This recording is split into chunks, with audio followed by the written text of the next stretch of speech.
For generations, families in the depths of the United States lived on the sidelines of society, preserving a legacy of consanguinity that deformed and destroyed its own strains. Incest cases and their genetic consequences were never fully revealed, hidden in the shadows of the story, far from the eyes of the public. This documentary reveals the obscure secrets of families whose stories were silenced and distorted over time. In this documentary, we will explore the real cases of families whose lineages were devastated by generations of marriages between relatives, leading to physical deformities, diseases, and a stigma that echoes to this day. What these families faced, and the impact that their choices had for the following generations, reveal more than only the story of a forbidden act, show the consequences of guarded secrets, and how they changed the fate of many. The camera focuses on old images, with the vision of isolated villages and faces that carry the scars of the past, while we go to the region of the Appalachians, where the history of the Kellogg family began, hidden from public view and ignored by many years. Check it out if it is already subscribed to this channel, so as not to lose more rare and impactful stories that they are carefully hidden from the eyes of the public. In a remote region of the Appalachians, where the outside world seemed distant and the possibilities of marriages outside the community were practically non-existent, the history of the Kellogg family began. It was a time when geographical and social limitations created a closed cycle, where relatives' marriages were often the only options. What began as a seemingly innocent and common practice at the time would soon become a devastating legacy of consanguinity that will forever mark the following generations. In the early years of the 19th century, in an isolated area of West Virginia, members of the Kellogg family were known for their simple experience, focused on the basic survival needs. The community, located in the mountains of Appalachians, was formed by few families who knew each other very well and depended on each other for support. There was no easy access to other villages or cities, and the idea of marriage outside the community was practically unthinkable. According to local records, the first marriage within the Kellogg family itself occurred around 1820, when Ezekiel Kellogg, a young family member, married his cousin, Sarah Kellogg, who, like him, came from the same small community.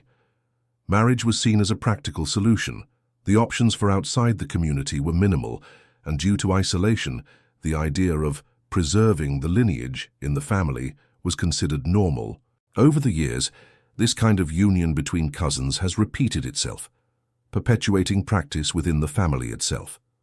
The first act of family incest was motivated by a combination of factors: the isolation, the scarcity of new people in the region, and a particular view of the preservation of the family lineage. It was not a case of forcing, but a shared decision among family members who saw this as a way to strengthen family ties and ensure the continuity of family business and land. The choices were made for social and economic convenience, without real knowledge about genetic effects. After the marriage of Ezekiel and Sarah, the first child of the union, James Kellogg, was born in 1821. James presented physical characteristics that immediately caused strangeness to the community. He had facial deformities, motor difficulties, and a delay in cognitive development, making him unable to communicate properly. The lack of understanding of genetics at that time caused these problems to be attributed to unknown factors, and the community did not associate these difficulties with a common marriage practice among close relatives.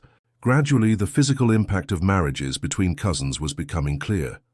Children and grandchildren of the first couples began to have similar health problems, such as more pronounced facial deformities, difficulty in mobility, severe cognitive disabilities, and even heart disease.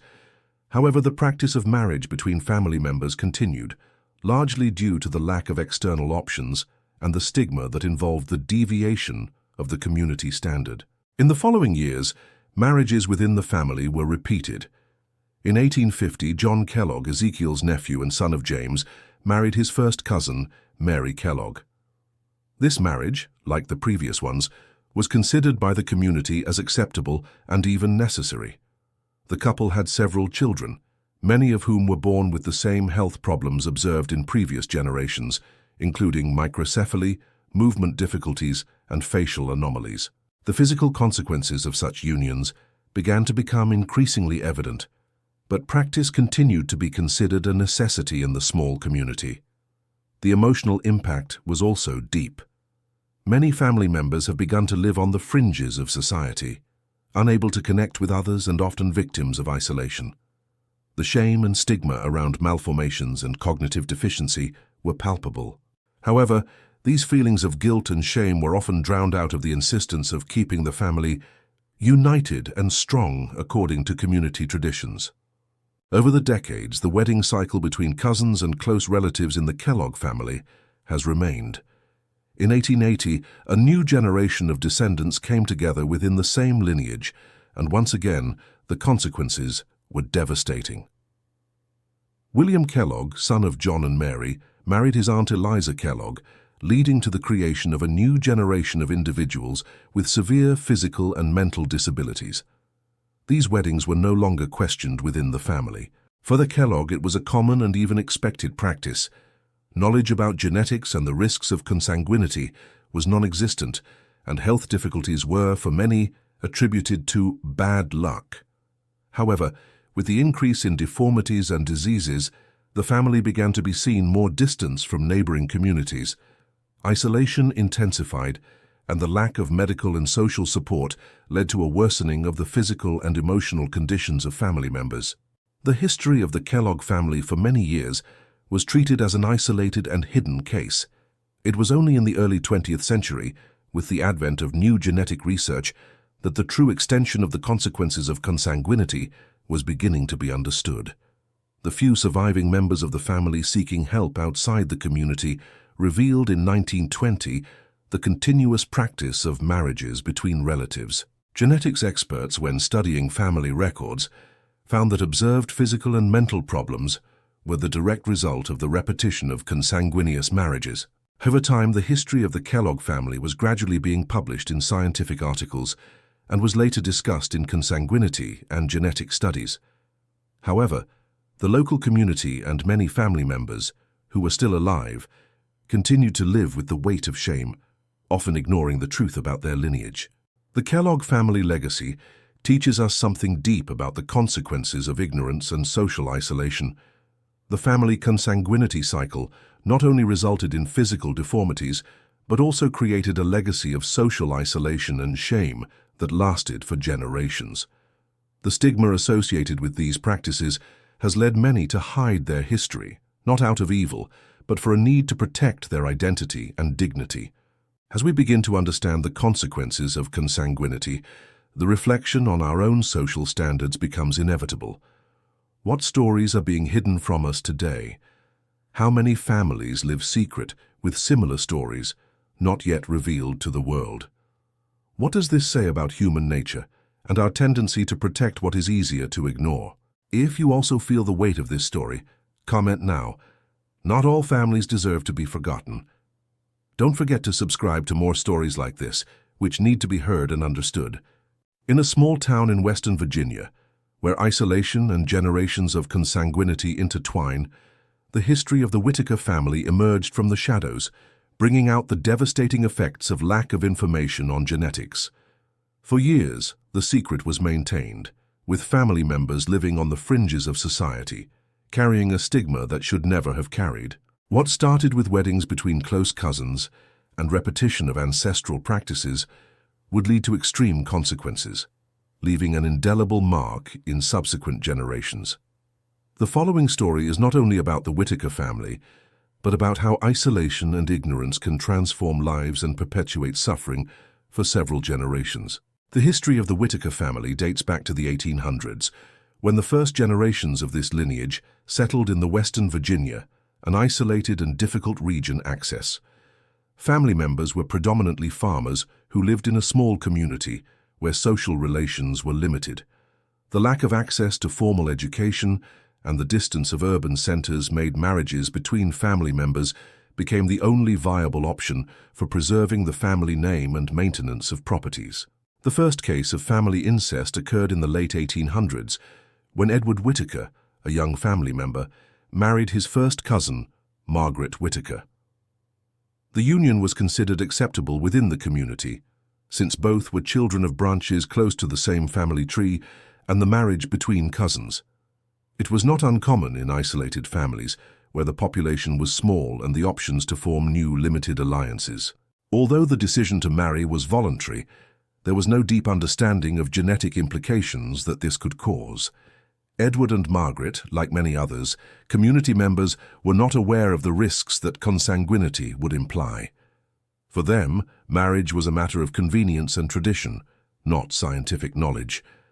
At the time, there were no widely accessible studies on risks of incest and its consequences for the health of the descendants. The couple's first child, Ray Whitaker, was born in 1890. He had a severe microcephaly, a rare condition characterized by an abnormal development of brain, which caused serious cognitive deficiencies. In addition, Ray faced significant motor difficulties, unable to walk without help and presenting a deep mental delay. These symptoms were not immediately attributed to consanguinity, but over time it was clear that the repetition of marriages between cousins and close relatives had given rise to serious genetic problems. Ray was just the first of many descendants of the Whitaker family to face consequences of generations of consanguinity. Your physical and mental condition does not. It only affected its quality of life but also stigmatized it before society, leading the family to live in even deeper isolation. The difficulties that Ray faced shaped the lives of other family members who were repeating the same standards and suffering the same physical and emotional consequences. The shame and stigma associated with Ray's condition was so intense that by many years, the family was avoided by other inhabitants of the region who did not understand the causes of health problems that affected the Whitaker lineage. This stigma perpetuated for generations, with the family being increasingly isolated from society, incapable to form relationships with other members of the community. It was not until 2004 that the history of the Whitaker family was brought to the great public, when filmmaker Mark Laita, known for documenting people's stories marginalized, visited the family to record its reality. Laita filmed a documentary who exposed the living conditions of the Whitaker, revealing to the world the devastating effects of consanguinity in an isolated lineage. Laita's documentary, Soft White Underbelly, not only exposed the harsh reality of family, but also brought to light the genetic issues that affected the Whitaker. The movie, it was a point of turning to the public understanding of the effects of consanguinity, to show clearly how choices made in past generations continue to impact the physical and mental health of future generations. The repercussion of the documentary was massive, generating a wave of discussions about the genetic risks of consanguinity, especially in isolated communities. Although many assist the documentary with shock and compassion, the story also raised crucial questions about the lack of education and awareness about genetic effects in the small rural communities of the United States. The case of the Whitaker family was a milestone in the discussion about consanguinity and its consequences for health. Mark Laita's documentary not only exposed the genetic and social problems faced by the family, but also questioned how lack of genetic information and social insulation can result in practices that, without scientific knowledge, are devastating to the health of future generations.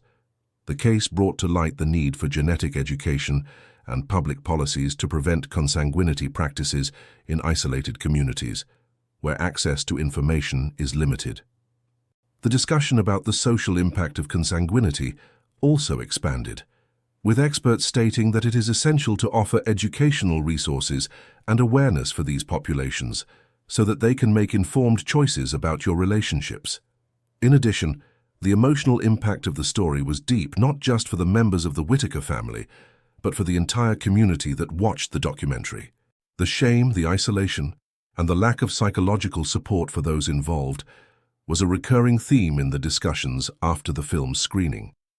One of the most amazing revelations of Laita's documentary was the discovery that several members of the Whitaker family had tried to move away from the lineage and seek new paths, but due to isolation and lack of opportunities, they ended up returning to the cycle of consanguinity. Many of the family's latest descendants were aware of the implications of their history and sought help, but the consequences' genetics were so deep that in many cases, help was not enough. The history of the Whitaker family leads us to deep reflection on how choices made by a generation can affect future ones, especially when knowledge and the resources needed to understand these choices are not accessible. The repetition of incest in the family was not an act of malice or strength, but a practice that arose need and ignorance, and its consequences were devastating. The stigma, the shame, and physical and emotional consequences continue to haunt generations younger, who carry the weight of a legacy they have not chosen. In the end, the history of the Whitaker family is a warning about the dangers of isolation and lack of education on genetics and public health. She teaches us that as a society, we have the responsibility to educate and inform communities to prevent practices how consanguinity result in such deep tragedies. If you also feel the weight of this story, comment now. What happens when the love between relatives becomes fatal? Don't forget to subscribe to more stories like this, which need to be heard. The case of the Whitaker family is one of the most tragic examples of consanguinity and how it can profoundly affect the physical, mental, and emotional health of a lineage.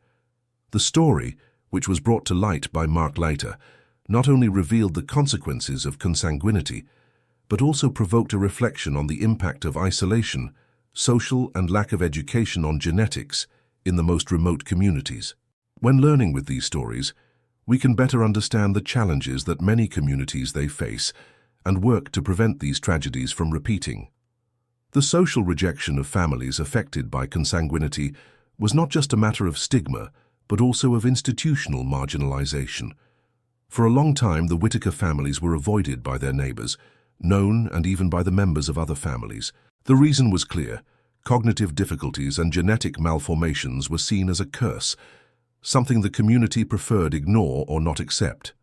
In a testimonial of a former Avinya, Martha Jennings, she reveals how the perception of community about the Whitaker family has always been negative.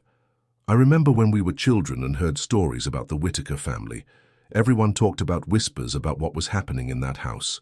Nobody I wanted to approach, no one wanted to interact.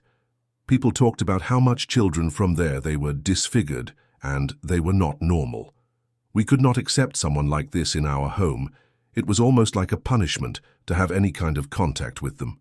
This type of social marginalization left a deep mark in the psyche of the members' Whitaker family, as they were rejected not only by people, but also by health and education system. They lived on the sidelines with difficulties to obtain appropriate medical care, and their education was neglected, as many of the family members were not considered able to attend conventional schools due to its cognitive limitations. The lack of social support made them live in progressive isolation, which only aggravated the situation of all involved. Consanguineous families, such as the Whitaker, have learned to survive in isolation. Without the support of the outside world, and with extremely limited resources, daily life of these families was a constant battle to maintain your survival. There was no access to information on public health, education, or even psychological support, which made it even more difficult to live with quality of life. In the case of the Whitaker, in addition to the physical and psychological difficulty, there was also the challenge of maintaining dignity in a society that saw them as anomalous. For many family members, their lives were spent trying to live like the others, but always with the weight of a stigma that accompanied them wherever they were. This generated a deep sense of inadequacy and lack of belonging, feelings shared by many members of the lineage. Mark Laita's documentary provided a rare window to their lives, allowing the world knew how deep the social isolation lived by the Whitaker family was. Laita, in an interview, commented on the experience of filming the family. The most impressive for me was the way they were in total imprisonment, but at the same time, they communicated with each other in a very intimate way. There was a fortress in the way they protected themselves, but at the same time immense fragility in how they faced the world outside. It was a great privilege to document this reality, but at the same time, a great responsibility. The deepest reflection generated by this case is how much ignorance and stigma they can determine the fate of a person or a family. What happened to Whitaker family raises crucial questions about how society deals with the excluded, and how can we change our approach to ensure that more people do not go through this kind of suffering. In the heart of the east of Kentucky mountains, a peculiar and rare story of consanguinity and a genetic condition almost forgotten by time took shape. During generations, a family was marked by the blue color of its skin, a characteristic that would make them known as the blue family of Troublesome Creek. The condition, which I would intrigue scientists and doctors, was initially misunderstood and stigmatized. But how this lineage began and what impact the choices of their ancestors had in next generations. What seemed like a simple genetic phenomenon, in reality, revealed a complex problem of consanguinity that would generate consequences devastating. What happens when science and history intersect? Like a lineage that began with a common practice at the time, marriage between relatives resulted in such a visible and impactful condition. This is the Fugate family report, a blue blood history in which the color of his skin was not the only thing that differentiated them of the rest of society. The history of the Fugate family dates back to the 19th century, more precisely in the year 1820, when pioneers Martin Fugate and Elizabeth Smart settled in Troublesome Creek, an isolated region in the hills of Kentucky. Martin Fugate, a man of origin French, and Elizabeth of English ancestry, were destined to form a lineage marked by a rare genetic phenomenon, which seemed to be a simple union between two members of local families, would soon become the beginning of a cycle of weddings between close relatives. The first marriage between Martin and Elizabeth Fugate was not uncommon for the time, especially in isolated communities where wedding options were limited. Without many other couples available, weddings between cousins and relatives next were acceptable and common in rural communities. What Martin and Elizabeth don't, they knew that their union would give rise to a recessive gene, the metahemoglobinemia, which would begin to be transmitted from generation to generation, changing dramatically the life of the descendants. The phenomenon that would make the Fugate family stand out and be known as the blue family, it was a rare genetic condition called metahemoglobinemia, which prevented the blood oxygenate properly. This resulted in a bluish skin, because the blood had difficulty transporting oxygen to body cells. When the descendants of Martin and Elizabeth were born, many exhibited the visible feature of bluish skin, which, for many, was the first sign that something unusual was happening with this lineage. Metahemoglobinemia occurs due to a mutation of the gene responsible for hemoglobin, the protein that carries oxygen in the blood. In its most common form, the gene for this condition is recessive, which means that for a person to present the condition, she must inherit a copy of the gene of each parent. The rare condition did with that the skin of the fleeting family members became visibly bluish, especially when they were in natural light, a feature that soon became a marker of his family identity. With the passing of generations, the phenomenon of blue skin has become a characteristic of laundry lineage, with children being born with the condition due to the persistent practice of consanguineous marriages. Each generation continued to perpetuate this gene recessive, until the condition spread through several generations, creating a lineage with visible and hereditary effects. Although the condition was a medical and biological curiosity, what perpetuated it was the marriages between relatives throughout generations, including the descendants of Martin and Elizabeth. Like many other weddings of the time, the wedding options were limited in isolated areas, and the practice of marrying close relatives was a way to maintain the properties and family ties. The first generation of metahemoglobinemia between the fleeting resulted in a large number of children suffered from the condition. Marriages between close relatives, such as first prime, continued over the years, perpetuating the metahemoglobinemia gene. Although consequences of consanguinity were not fully understood at the time, the marriage between Martin and Elizabeth was the first step in a long cycle that would last longer of a century. The lack of marriage alternatives outside the community and isolation geographical of families contributed to this perpetuation, with the genetic condition manifesting more and more with each generation. At first, there was no perception that the condition was directly linked to the practice of consanguinity. For the fleeting, the blue skin was simply a feature of family, and the following generations did not fully understand the consequences of genetics involved. The stigma, however, was beginning to take shape as the condition spread to more family members. As the recessive gene was transmitted from generation to generation, the condition of the skin blue manifested in various ways. Although metahemoglobinemia itself does not were fatal, it caused health difficulties, especially in extreme situations of lack of oxygenation and increased susceptibility to lung diseases. In addition, the physical condition generated a social stigma that the Fugate family members had to support over the years. Throughout the generations, the Fugate family began to be seen as a curiosity, but also with a look of revulsion and fear. The surrounding population, upon realizing the color peculiar of the skin of family members, it began to push them away. The stigma of being different, however, it was just one of the difficulties faced by the fleeting. Beyond physical questions, the fleet also faced emotional and psychological problems due to the social isolation and the discrimination they have suffered. The family was treated with distrust, being marginalized and stigmatized by something they could not control. It was only in the 20th century, when the fleeting family descendants began to expand to areas besides Troublesome Creek, that the true impact of metahemoglobinemia and its relationship with consanguinity began to be understood.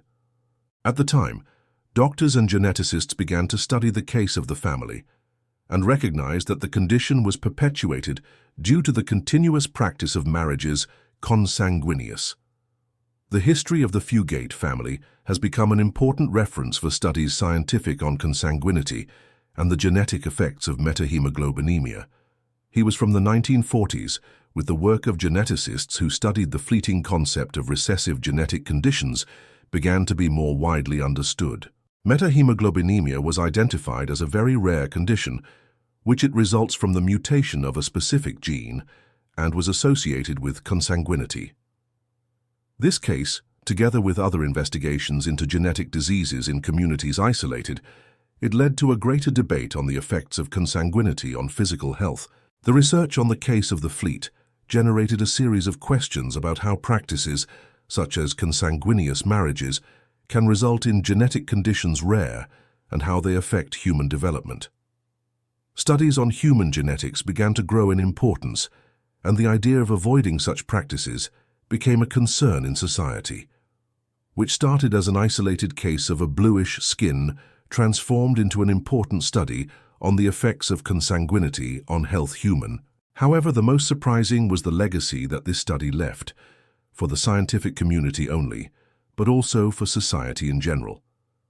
Revelation public on the condition and social implications led to the formation of a new public awareness of the inherited genetic conditions, and the escape became a reference when discussing the relationship between consanguinity and genetic health. The history of the Fugate family is a clear example of how past errors, choices made by generations without understanding genetic effects, can impact the following generations in deep shapes. The case of the fleet is a warning about the need for genetic education and how isolated communities without the proper knowledge may perpetuate diseases that could be avoided. Today, the Fugate family legacy is not just an example of the consequences of consanguinity, but also an alert to the modern world about the importance of education and genetic consciousness. The study of their lives and the blue skin condition raised important questions about social isolation, stigma, and the perpetuation of genetic diseases that are still relevant.